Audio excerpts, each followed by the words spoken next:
Vadodara Savli road ઉપર અકસ્માતમાં ઘાયલ નીલગાયને બાપા સીતારામ ભજન મંડળ દુમાડ દ્વારા સારવાર આપવામાં આવી હતી।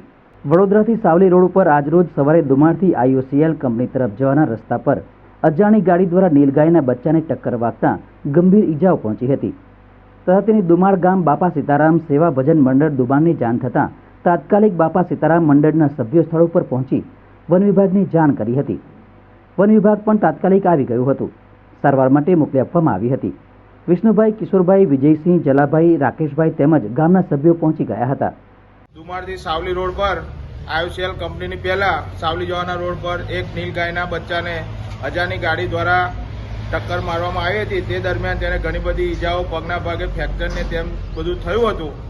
તો તે દરમિયાન ત્યાંથી જતા વ્યક્તિ દ્વારા બાપા સીતારામ સેવા ભજન મંડળ દુમાડને જાણ કરતા બાપા સીતારામ મંડળના સભ્યો તાત્કાલિક દોડી જઈ તેને સાઈડ પર હટાવી અને વન વિભાગને જાણ કરી તાત્કાલિક સારવાર માટે તેને મોકલી આપેલ છે।